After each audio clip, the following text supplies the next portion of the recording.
A very good evening. I'm your hostess, Brigetti Lambanda from Cape Town in South Africa. This evening, our topic for conversation is the proposed single management catchment agency as proposed by the Department of Water and Sanitation. And with me this evening to discuss this topic are three gentlemen. Firstly, we have Jason Hallo, and he is a practicing hydrologist since 1998. He has participated in a broad range of projects with interdisciplinary teams. He has a key interest and focus extending over his working career has been the application of real-time systems and forecasting in water resource management. He believes that the effective implementation of real-time systems can ameliorate risks associated with both flood and drought disasters, saving lives, preventing considerable hardship, and reducing financial losses in many areas around the world. As a managing director of DHI South Africa, his focus is primarily on research, business development, general and project management, while he still participates in training and specific project activities when required. He is currently assisting EcoSource with the acquisition of DHI South Africa to form a new representative entity to service the South African water industry. So let me introduce you to Jason.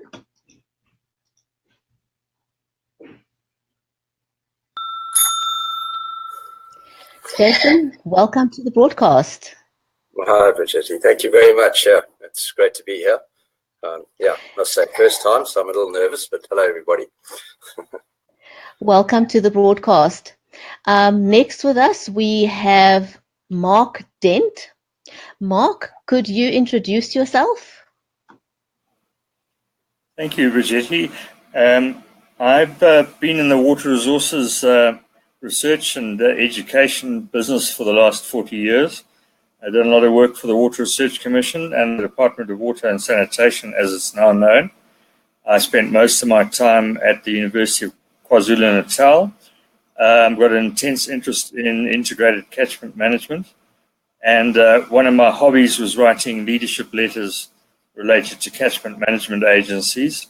I wrote something like 140 of these, sent them to audiences worldwide over a period of 10 years. And on the strength of that, I retired from the university. I was offered a consulting position with the International Alliance for Water Stewardship, a position that I currently hold as manager for South Africa. Excellent. Pleased to have you as a first-time guest on our broadcast. Welcome. And then also with us this evening, a well-known guest that we have on our broadcast quite often is Dr. Anthony Curtin. Anthony is trained in decision-making under conditions of uncertainty and risk as a political scientist with 25 years of strategic-level experience. Dr. Anthony Curtin specializes in water resource management at corporate, national, and regional level. And his role is to integrate specialists from science, engineering, and technology with policy and strategy. He pioneered the concept of water as a corporate risk along with the development of methodologies to assess that risk, including an integrated water management plan supported by policy, strategy, and KPIs.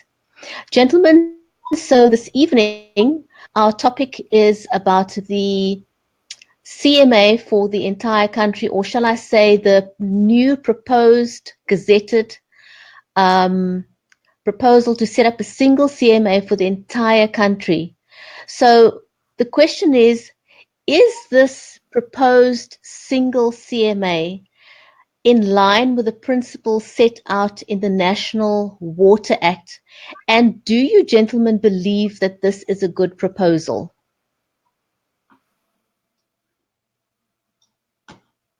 Mark, shall we start with you? Yes, I don't think it's a good proposal. The National Water Act of 1998 was specifically designed to draw in the many stakeholders that relate to water and enable them to interact and to develop a collective knowledge and collective action on the catchments under the oversight of the Department of Water Affairs, as it was known then. We've gone through a period of nearly 20 years of muddling around in that space, and we've gone from 19 catchment management agencies to 9, and now down to 1. And I think in all cases, they really missed the point. I think the major point is it's really about the behavior of the stakeholders, and the notion that the Department of Water and Sanitation would lose authority or control has been one which has dogged the whole system. I think that if they took their role as envisaged in the 1998 National Water Act as one of oversight and ultimate authority, but freed up the space and the context for stakeholders to engage properly at the catchment level, we wouldn't be in this situation. It's currently very ripe for capture, and I think the procurement chain is possibly one of the major motives for one CMA, and that raises red flags for me.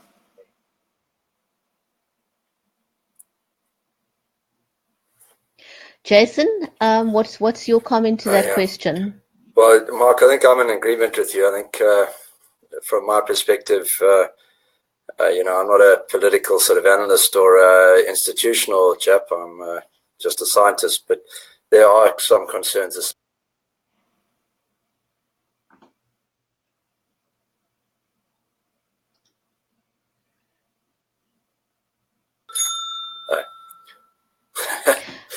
Sorry, I was talking to myself there.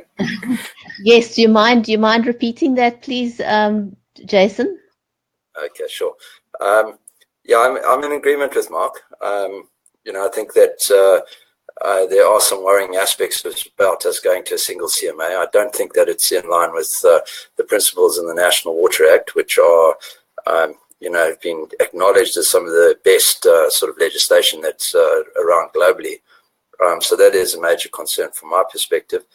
The other aspect is that if I'm having a look at a single CMA, to me, there's a lot of requirement for accountability at a local level, and the stakeholders and the people sitting on those CMAs need to be accountable to the people within the catchment. And I just don't feel that a single CMA structure actually allows for that sort of accountability. There's also a problem, I believe, with a lot of sort of trust between stakeholders and the Department of Water and Sanitation. And if you centralize everything again, that trust deficit, I believe, is going to be there.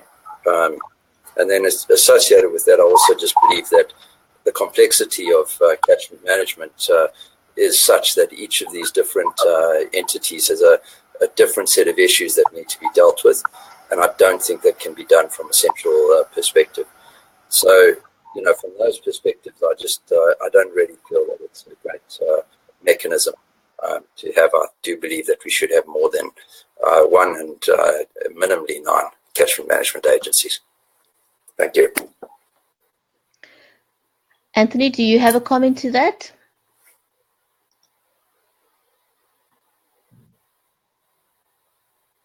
I think we've got a bit of a tick. Tony, can you hear me? Yes, I can hear you. Okay, there we go. Do you have a comment to that question? Yes, look, I concur with both of the gentlemen. In fact, Mark is probably the singular authority in the country on this particular topic. He spent a huge amount of his professional life working exactly on making CMAs work. So he's probably the single most authoritative person. Let's get back to the National Water Act. The purpose of the National Water Act was I guess, twofold. On the one hand, it was about nationalizing the resource, so taking control of the resource at national level. But the second thing, it was about democratizing the management of the resource. So D was about controlling the resource allocation, but then decentralizing the management of the resource as diversely as possible across society. That was in the early days of our young democracy. when people still believed in a constitution and the rule of law. What we've now subsequently had over the last couple of years is a number of constitutional court rulings that have become increasingly clear that some of the political elite have got no regard at all for the Constitution and no regard for the rule of law. And this, I believe, is what we're seeing playing out now. So I believe that this is nothing more than the dying kick of an attempt, a capture attempt, a state, let's call it what it is, okay? A state capture attempt to gain control over the entire national resource. And I would even argue from a different perspective that if the water crisis that we're having today is because we have nationalized water, now we want to nationalize even more water to get out of the crisis. So basically, there are two levels of illogicality. The bottom line is that the National Water Act had as a purpose the deliberate decentralization. And here I draw attention to the fact that we look no further than Netherlands. In the Netherlands, the entire foundation of the democracy in the Netherlands is based on the fact that I don't know, 2/3 of the population live below sea level, so they've got this inordinate fear of being flooded. And as a result of that, they've realized that no individual person can solve the problem, they can only do it collectively. And they created a series of what we call waterschappen. And a waterschap is the foundation of all Dutch democracy today, and it's about a group of people working together to remove water from their polder, which is an imminent threat collectively to everyone. And that's the same in South Africa. We've taken that principle, we've applied it in South Africa, and the whole idea is to decentralize the management, and now we're going the opposite direction at the very same time that the Constitutional Court has made a series of damning judgments, all of which collectively speak to the oath of office taken by the custodians. Thanks for your input there, Anthony. So now I see you playing musical chairs tonight, Brigitte. We are playing musical chairs tonight. So my next question is, the DWS has provided us with a document, a quite comprehensive document, with their business case and their rationale behind forming the single CMA. Mark, what is your thoughts, or what are your thoughts on that document provided by them? The document starts off with some fairly high level and quite encouraging statements about water stewardship. I found myself saying, that's okay. But as I got further and further, the details just dribble down to nothing. And quite frankly, it looks pretty unimplementable. I think, as Tony said, the key thing going forward is collective action. And for that space for collective action must be created and nourished at local level. If we consider that the World Economic Forum produces a global risks report every year, water in 2015 was the #1 global risk, and it's been in the top 3 for the last 6 years. It's an integral part of climate change, and it's intimately involved in all 17 of the Sustainable Development Goals of the United Nations.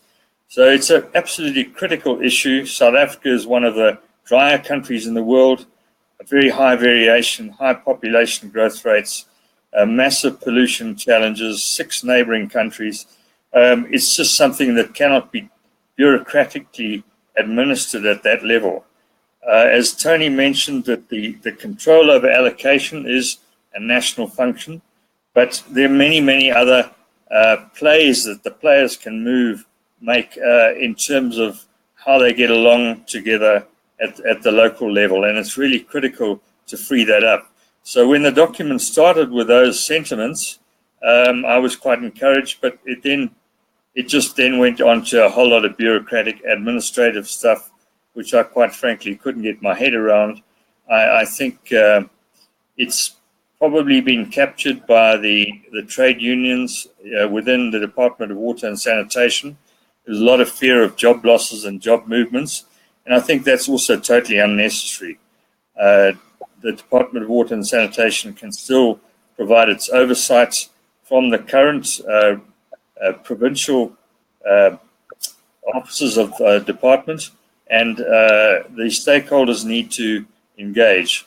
Part of the blame for where we're at, though, I must lay at the foot of the private sector stakeholders. They've been very loath to engage in the process and pretty much behaved as if they'd rather just bury their heads in the sand and let the status quo continue. So to some extent, they've got themselves to blame, and one would hope that they now wake up and start engaging in a much more responsible manner. Fair enough. Yeah, I think, my comment on the document is reading through it, the rationale provided doesn't support the conclusion that they come to.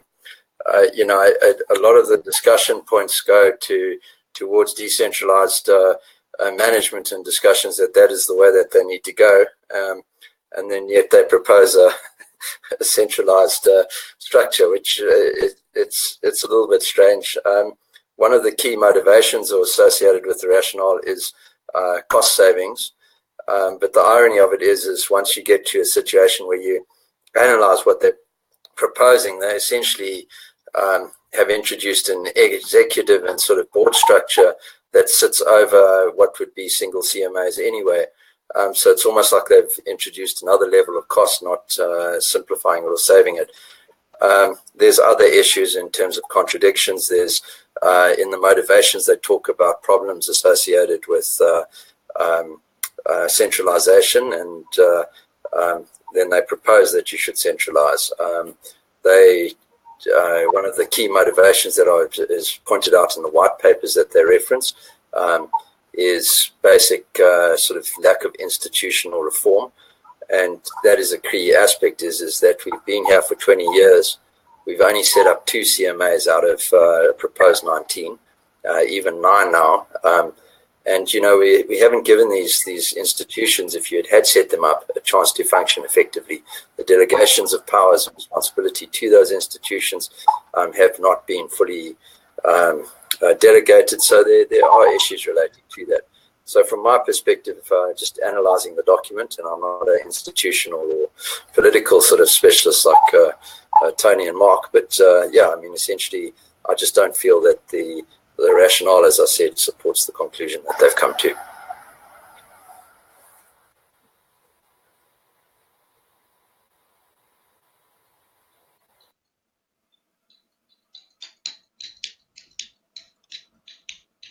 Tony, what's your comment on that document?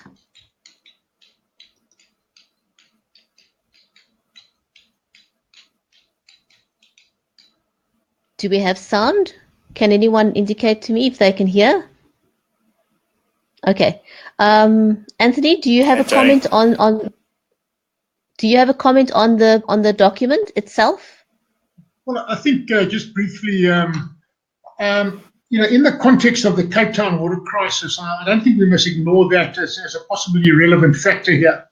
You must appreciate that the extent of the Cape Town water crisis is now starting to drive a series of solutions where the state, I believe, fears they're going to lose control. And I think this might also be something along those, or driven along those lines, whereby just with one centralized authority, the state will not allow a province to, for example, enter into agreements with service providers that can provide alternative solutions. So I think that's something that one should just consider as a peripheral, but not an inconsequential issue.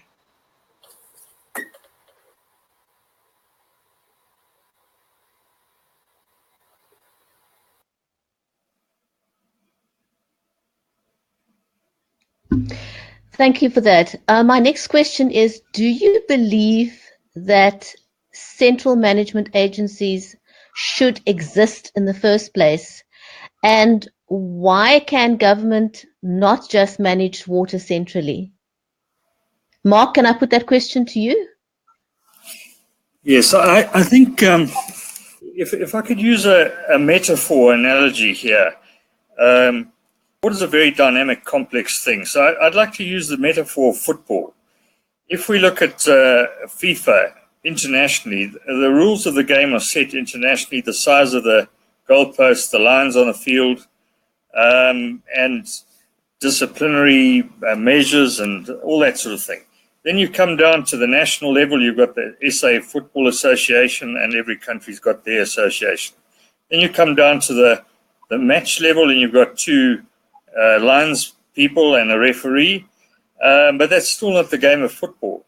That's the authority, and that's the overarching control. And really their role is to create a context for the game to be played, for the players to go through the motions and the beautiful game, which is a multi-trillion-dollar industry and attracts television advertising and is really a joy to watch. None of what I've described so far is the game. The game is actually the players, when the players actually get into motion. And those players take a huge number of decisions, and so does the referee. Most of the decisions the referee takes is, yes, that move is legitimate. Yes, that move is okay. Yes, I must allow the play to go on. A very small fraction of the decisions that the referee takes are to blow his whistle and to register an infringement, or the ball goes outside the line, so the game stops, and they bring the players back onto playing the game on the field. It's the same with water. Starting at the top level, the government's got the responsibility to international codes of practice and international agreements in our shared rivers. Going further down, there's national strategic things, interbasin transfers into the Witwatersrand. There's major legislation around the ecological reserve, and then basic human rights and so on. So those are the broad framework legislations that the government really needs to look at. But inside of that, if we now jump right down to a household level, we all take management decisions every day. How long to run the tap when you're brushing your teeth, whether to flush the loo or not, and so on and so on. So there's a myriad of decisions that are taken right throughout the whole game, the farmer's irrigation, whether to use drip or micro or whatever. It's just everyone's taking decisions all the time.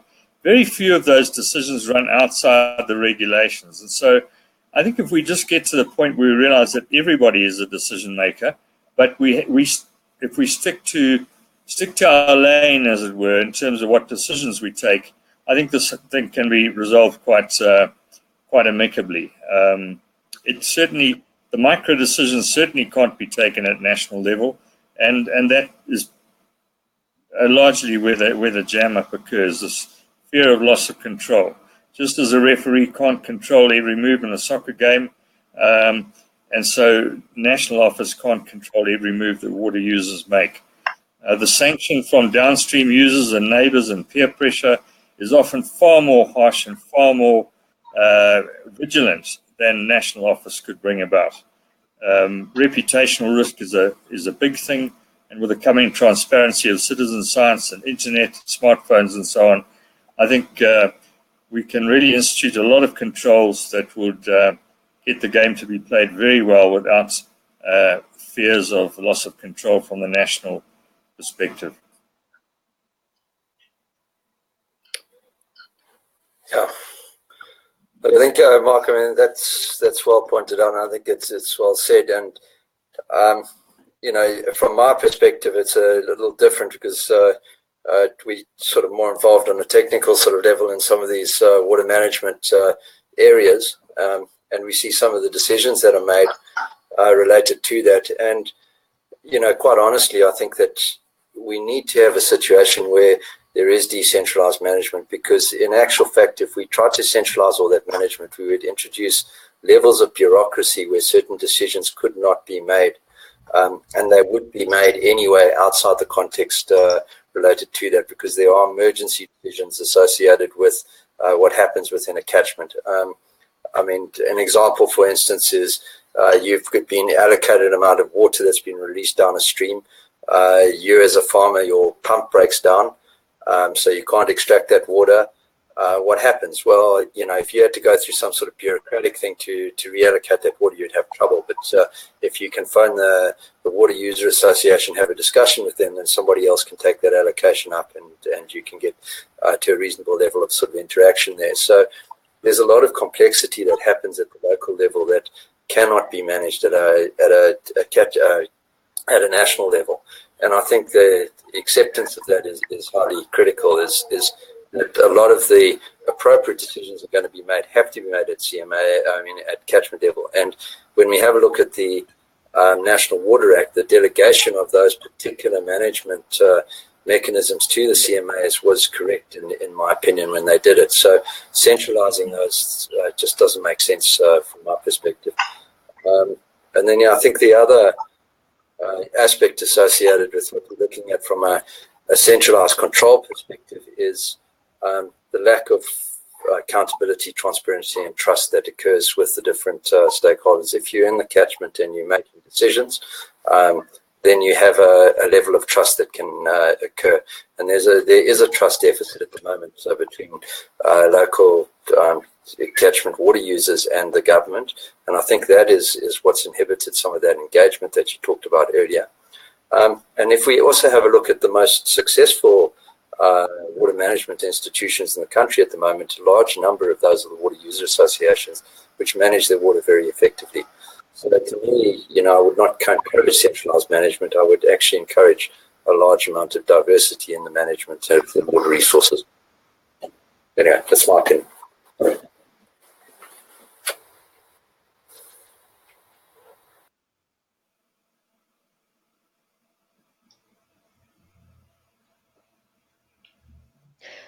Tony, could we have your comment on that?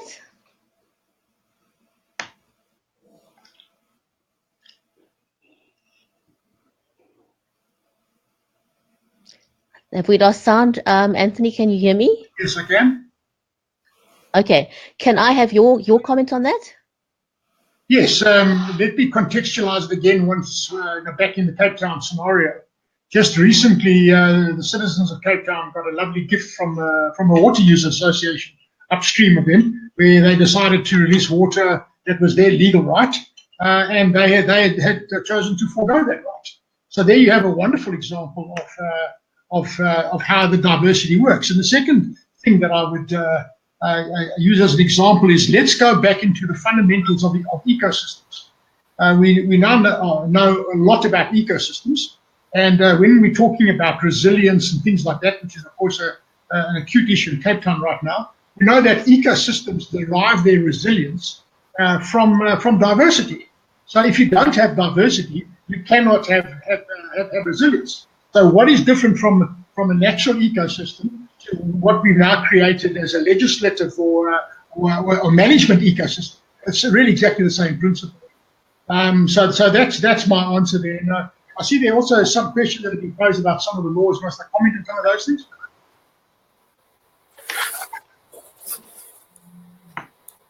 Okay, I think Brigitte can't come in here. So, yes, please. Yes, please, Tony. Brigitte, while you're finding your way back in there, can I just, for all the time taken to change the deck chairs, let me just comment on one of the listeners asked. I saw the question come up there about what laws apply. So let me just say that international water law has evolved over a long period of time. Our original water law in South Africa came from the old Roman Dutch system, and that Roman Dutch system actually gave individual rights. It was known as the riparian rights system.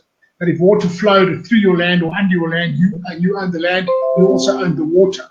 That system was done away with in the National Water Act of 1998. Where the state nationalized the resource, for the intention being to make a more equitable distribution and access to the resource. But then the international laws and values have also changed over time, and during the United Nations process, there was this whole thing. I saw the question was asked about Agenda 21.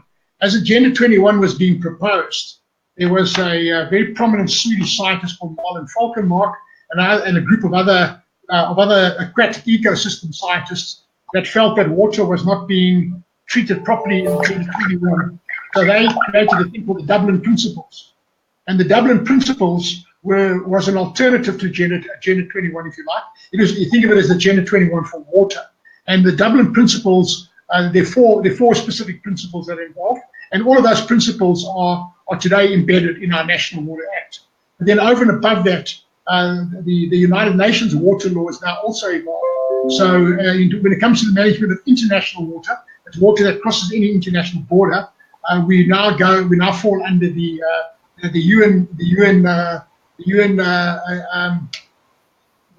something about the UN Convention for the non-navigational use of international rivers.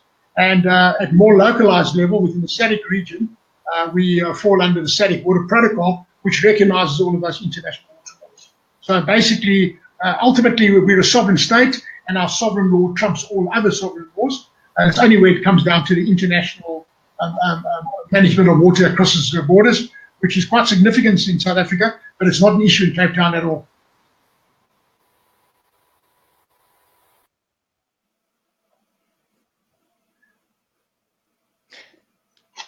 Thank you for that background, Tony. Appreciate the explanation of that there.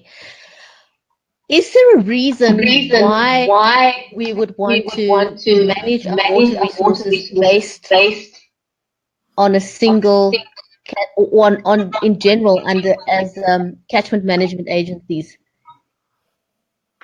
Do we need them at all? Do we need catchment management agencies? Who are you asking? Let's ask Mark. Yes, I think we do. The stakeholders, government, business, and civil society, and there are many government stakeholders who are not the Department of Water and Sanitation. The Department of Environment Affairs, for example, SA Local Governments Association.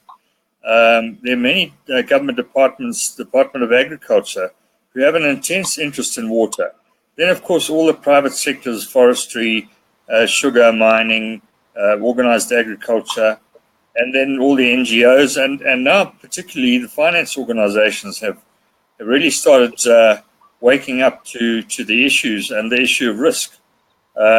Water risk is on the risk register of many companies now.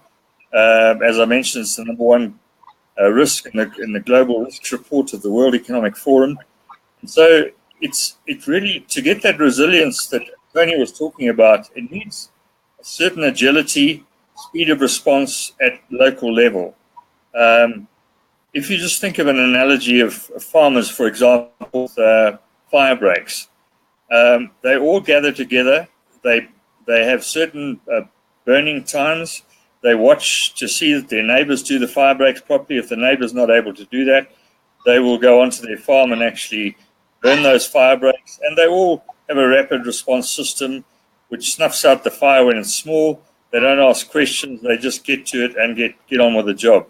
And the same thing really should apply for water, where the monitoring, for example, could happen at a local level, and particularly with GIS, Google Earth systems nowadays and smartphones. It's very quick to send messages, to post pictures on Google Earth, and people can really start to get to know exactly what's going on in the catchment and respond, as Jason mentioned earlier, to those sort of things where it's just far too slow to respond bureaucratically. It really needs the local action. Peer pressure is much more effective at local scale. With a group of farmers, for example, if someone's irrigating outside of his turn, his wife might come back and say, I'm getting a lot of heat at the book club or at the Bible study group. Please don't steal the other guy's water. Or the little son might come home from school crying and saying, Daddy, the boys at school won't play football with me because they say my father's a water thief. There's a lot of peer pressure can be applied at local level, and local level responses are quite ingenious in many cases. And so really what the government water affairs needs to do is to provide the crucible for oversight.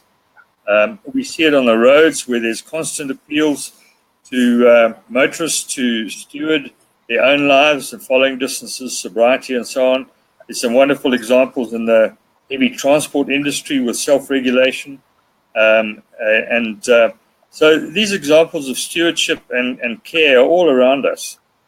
Just one last little local example. There's a fairly small NGO called the Wildlife and Environment Society of South Africa, WESA. WESA has a system called Blue Flag Beaches, where in order to get a blue flag, which has huge currency in the tourist industry, a city like Durban, for example, Longa Rocks, has to go through a fairly rigid regime of keeping their beaches clean, keeping the water quality good. They've got to have independent verification, beach safety, no glass, rusty cans on the beach, safe toilets, and so on. And for that, they get a blue flag. And that has huge currency with the tourist industry and obviously hotels and so on. Well, a few years ago, Durban got a bit slack with that, and little Wessa took away the blue flag. This huge city of Durban tried to bully them off the ball, and they lost because the hospitality industry came to the fore and said, Durban, get your act together, get these beaches cleaned up. We're losing a lot of tourist revenue, and you're going to be losing a lot of tax money, local tax money from us if you don't get with it. So there's, with reputational risk playing nowadays, there's some very strong mechanisms at local level. So I'm all in favor of local level. It's got to be sanctioned, however, from national level. Certainly the local players, if they've got links to the national head, for example, Chamber of Mines, organised agriculture, the forestry industry, the sugar industry, they can get tremendous critical mass and leverage from their top, and the local scale communications are in place. So to some extent, a de facto one CMA could have evolved, but if it's going to be a bureaucratic animal and it's going to lead to state capture of the resource, then I'm definitely not for that. But it was quite a long answer. Yeah, I think my answer would have just been yes, Mark. We do need the CMAs.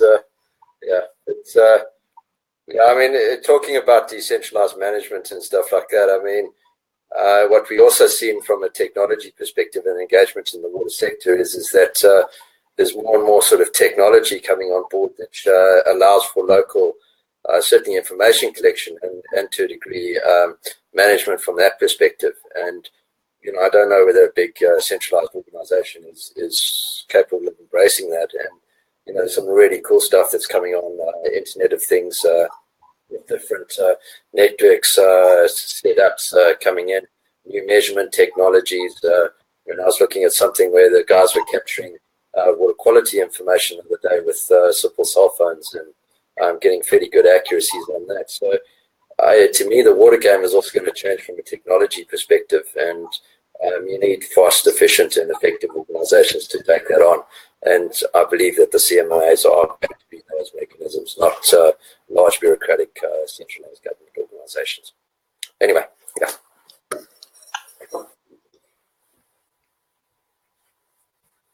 Thanks, Jason, and thanks, Mark, for your comment on that.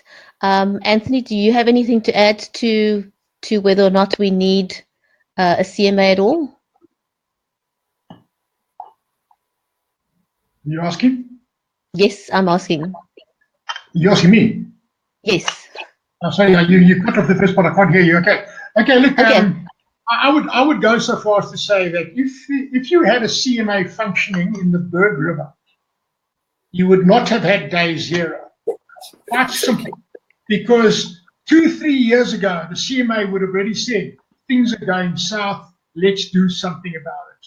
And it's only as recently as a month ago that the central government decided to start intervening, to start curtailing agriculture's allocation to that. So there's a perfect example of why you need a CMA and how CMA would have averted the crisis. So therefore, you're going to get more centralization. You're going to get more day zeros across the country. And with that, Your Honor, I rest my case. Yeah, definitely.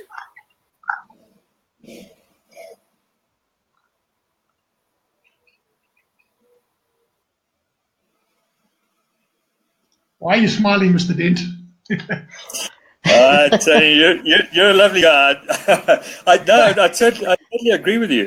The nimbleness that is required at local level is absolutely essential. I mean, all the living systems, and we're a living system, requires that nimbleness and that communication and that give and take at the local level. It's far more ingenious and far quicker.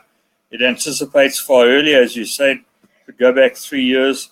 There are many marvelous examples in the field of water stewardship that we could add to this, and it really is the way to go. And government's role is really to provide the crucible within which that nimbleness and resilience and ingenuity, innovation can flourish. Obviously, within the tramlines of the regulations, they need to actually look at 5 things. The triple bottom line, that's financial sustainability, ecological sustainability, and social sustainability. Then they need to look at the transparency, and they need to look at the issue of knowledge equity and symmetry of information, so that the poor and the less knowledgeable are able to be served with the same sort of knowledge as the more knowledge capable, because otherwise you'll get sort of knowledge bullying. But that said, there are many, many ways to balance that one, and there are many government departments who sit behind the poorest of the poor, and that table for ongoing negotiation and interpretation of the system dynamics is one that will be very vibrant and very alive, very alert. And I totally agree with you. Day zero should not have come. It should have been averted a long time back. And not just by building more dams, by being much more nimble with their solutions on a wide range of fronts, some of which are being implemented now, but at a last-minute scramble and at a very high cost, both social and financial. And also in terms of confidence in the country.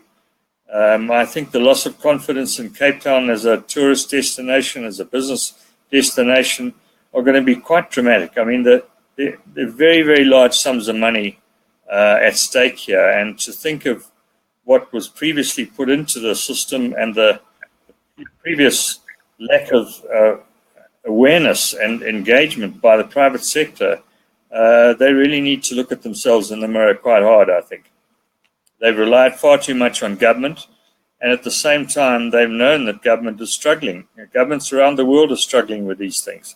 They're just not coping. And so the call is out for the private sector to get involved, not to bully and take government's job, but to be sensible and engage with each other so that they know what's going on. It's very irresponsible to just stick one's head in the sand and wait for government to do something. And if you've got an unfair advantage on pollution or a larger allocation than you should have, to say, well, let's wait till we find out. And that, I think, is a lot of what's going on right now. Jason, do you have any comments? I can see he's waiting for a comment there. Jason, your comments on that? Yeah, well, I mean, the day zero avoidance and the sort of centralized catchment ideas. Yeah, look, I think that if you had a CMA that was properly engaged, you definitely would have avoided day zero. And there's reasons. One of the key things that we've seen taken off the table recently through various policy documents is the ability to trade water. It would have made a massive difference in terms of the Cape Town scenario. One of the cheapest options that they could have pursued was to trade out some of the agricultural rights in certain areas, and you wouldn't have actually influenced much in those areas. You could have traded out various seasonal cash crops. The farmers would have got a benefit. The city would have got a benefit. And instead, we've had to wait to a situation where we've got to something which is really quite scary. And farmers are donating water. It's not a great scenario from that side of things. And I believe if you had a CMA in place that had the principles effectively there to look after its citizens, it would have come to a reasonable compromise, and everybody would have actually been in a good situation. and we would have avoided the situation of coming closer to day zero than we are at the moment. So yes, I agree, and I think that the CMA structures are, extremely important to set up in South Africa. Thanks very much, Jason. Appreciate your comment on that. So we need to close off shortly, and I've got one more question that I would like to pose to you, gentlemen. And my final question here in closing then, and I'm going to start with Anthony. So my question then is, has nationalization of our water resources then failed us? Can we summarize? I believe that, and I'm a person that doesn't mince my words when it comes to these things. I believe that this whole bid to centralize one single CMA is nothing more than an admission of a failure of the system. The system has failed, and because the system has failed now there's going to be one sort of controlling body. And I think it's a great tragedy, because I think we can still resurrect what has been damaged. But the bottom line is that we have nationalized the resource without building the necessary decision-making capacity. That decision-making capacity was supposed to be in decentralized CMAs, in fact, 19 of them originally. Had those ever been implemented, then I don't think we would have been in this dire straits we are in today. So I believe that we're going in the wrong direction by centralizing it, and we should in fact be going back to the good fundamental first principles that originally guided us.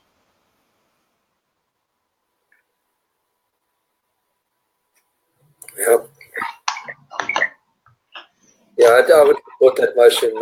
From my perspective, I think that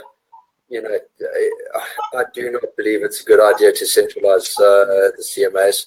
I do hope that I think that the closing date for that is either the 14th or the 16th of this month. I believe people should comment on the gazetted document to try and prevent something like that from happening, because I don't see it as being something that is helpful from the perspective of what we're dealing with at the moment. And I'd really like to see them actually set up all of these CMAs and get local management sort of engaged, and hopefully stakeholders now getting involved in the sector as well. So yeah, from my perspective, I agree with you 100%. And I suppose we've got a whole lot of yes men here. So the debate has been everybody saying the similar things. But anyway, thanks very much. I've enjoyed the debate. Yeah. Brigetti? Mark, your closing comments, Mark? Hi. Are we still live? Yes, we are. Your closing comment, Mark? Yes, you asked about the nationalisation, and Tony mentioned earlier that land and water rights were tied together. If your land was riparian to the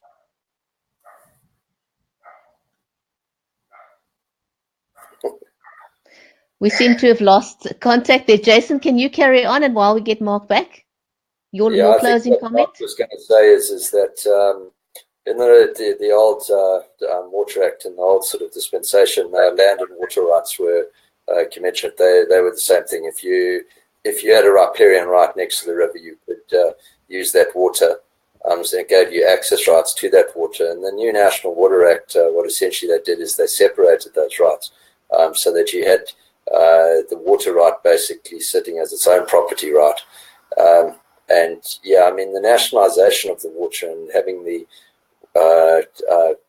department overseeing the water, in principle, I have no disagreement with the separation of the water rights. What I do think is a problem is that in the original Water Act in Section 25, you had a situation where the water rights were transferable and tradable. Now you have to basically cede them to the state. That effectively has eroded some of that water, the property rights associated with that water, and that could be something that's quite dangerous in the future, because there's a question associated with the value of that.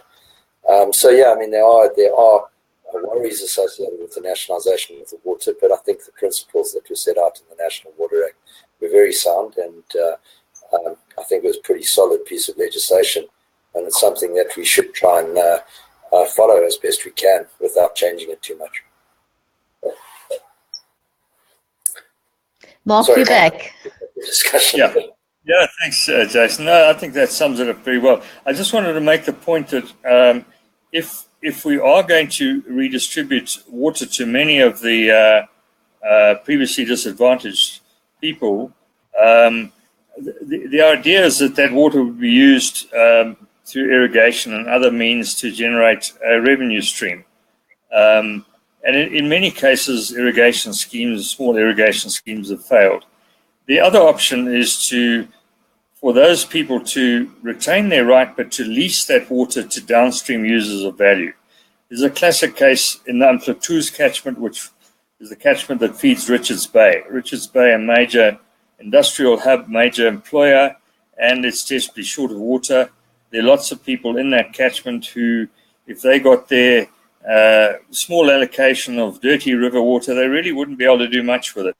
If they let that water carry on downstream to the dams and feed the ecosystems and lakes around Richards Bay, it could be very useful for that industry, and they could pay a premium to the rightful owners of the water back in the catchment. They could get a stream of benefits, revenue coming into perhaps possibly the cell phone banking. It could be a way of banking the unbanked, the extremely poor. And I think with the monitoring systems nowadays, it's entirely possible that they could get a revenue stream from that water, which for the last 20 years they've been missing. So they missed out on 20 years of revenue stream because we've been thinking only in water terms and not in overall benefit terms. And so that's, I think, is a great tragedy. Because if they did take that water out, they would kill those rivers, kill the lakes, kill the industry, kill the jobs in Richards Bay, and it would be a very costly folly. So I think we need to bring in some imaginative thinking, and that needs to happen at local level with the CMAs, obviously with the overall oversight of the Department of Water and Sanitation and within the laws of the country.